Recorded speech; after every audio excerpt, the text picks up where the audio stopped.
thirsty for distraction from time unspent, spoiling their minds, yet stimulating them at the same time. It's brilliant, and it's dangerous. I feel as if I'm monitoring ants on an ant farm. One follows another, follows another, follows another. It's mesmerizing, it's spellbinding.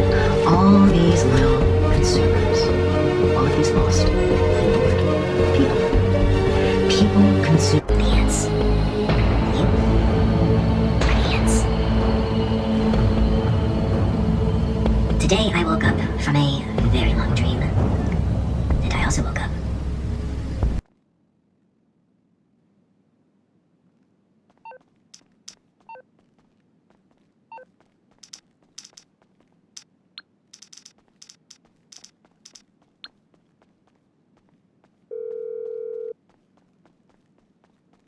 Morse Mutual Insurance, how can we help you? I think we can do that.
فورتينايت إلى بابا جي. بابا جي. بابا جي إلى إكس بوكس سيريس إكس. بابا جي.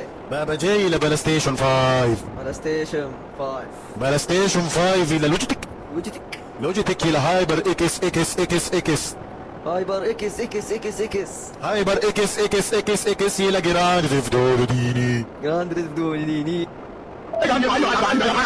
ها؟ ها؟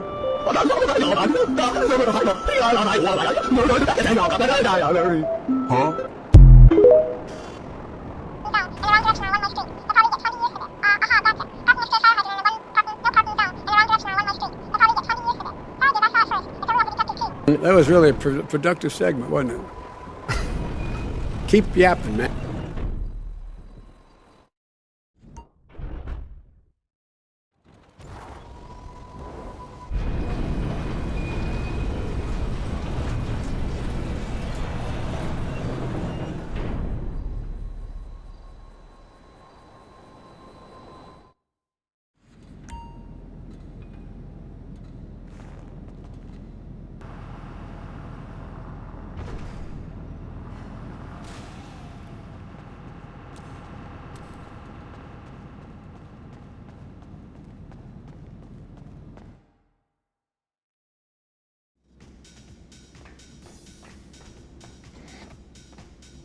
Hi.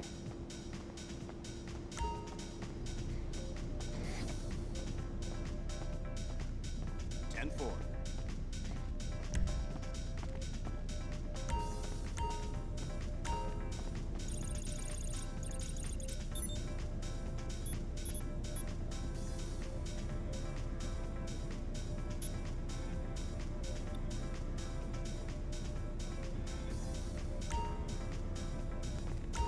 What's up, Chief?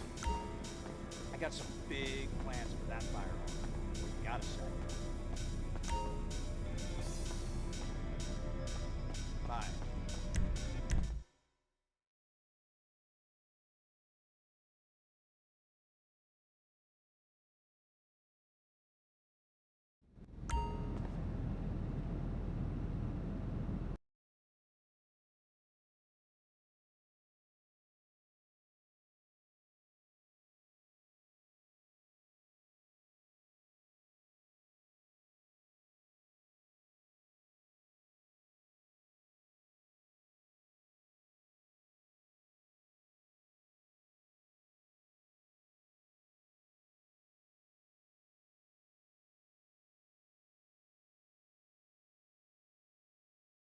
If now, a vessel by which we, the Yapper, may convey his certified to you, the Yappy. In this video, not since every time he drinks, I have to quench my thirst really slowly, so you can understand. For Yappy, because when I was 16 years old, I thought I was being Yappy session D at the viewer. I thought I was going to give understand. Because I was walking able down the street, I was hearing voices in my head because I was trying to Yappy. Because I've seen scary movies. I know the voices in your head don't help you out. They don't tell you good information. All they do is try to scare you and make you do bad things. So why would I listen to the voices inside my head? This voice inside my head, as I was walking down the street, kept saying, "Stop, stop, stop. There's a car coming." I was trying to ignore it, but finally, I looked up from my phone because I was going to listen to the voice in my head. I was going to tell it to leave me alone. Lo and behold, there was a car right in front of me. I had stepped into the road. Now, I'm going to be honest. The clock on my neck just fell.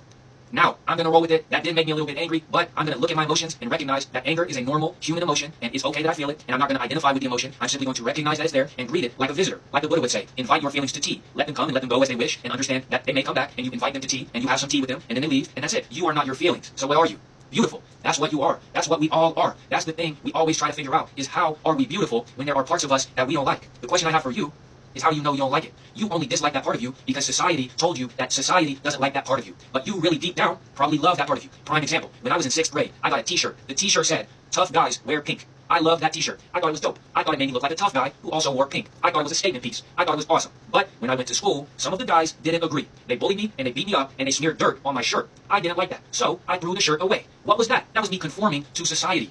We should not be doing that. If you want to wear a shirt that says "Tough guys wear pink," you should wear that shirt. We should recognize all the parts of ourselves and love them. Additionally, You probably have parts of you that you think are you, but it's really not you. It's really just society has told you that that's a part of you because society wants you to have that be a part of you. But is that really a part of you? How can you even be sure? You must sit down and examine. You must sit down and philosophize. You must take everything you know and curl it up into a little ball. Throw it up, watch it splash down on you, and change you into the divine being you may be becoming. Because that's what we are. We are not am, we are becoming. We are always becoming. Becoming what, you may ask? That's the right question. You're asking the right question. That's what life is about. Asking questions and then seeking answers. That's what life's always been about. But we get distracted. We get distracted in the arts and we don't see the bees. Do you see what I'm saying? Now, do I mean literal bees, like the Bee movie? No. Also, what's up with that movie? That bee had a romantic relationship with a human woman. I don't think the onus is on the bee, because I don't think bees have reason. The onus is on the woman for engaging in a romantic relationship with a bee.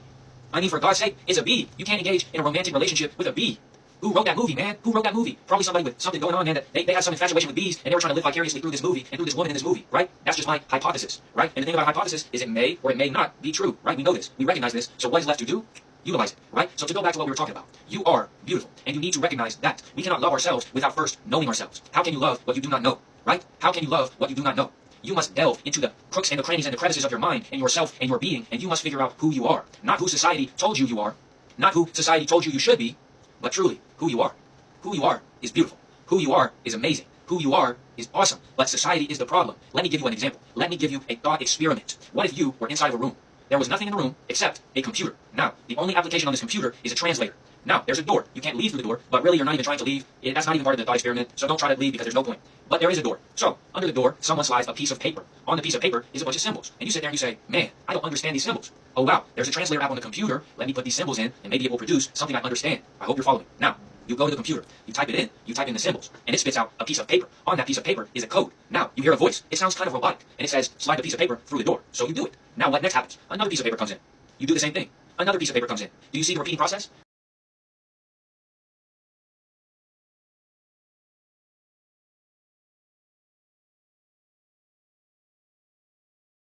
Why so serious?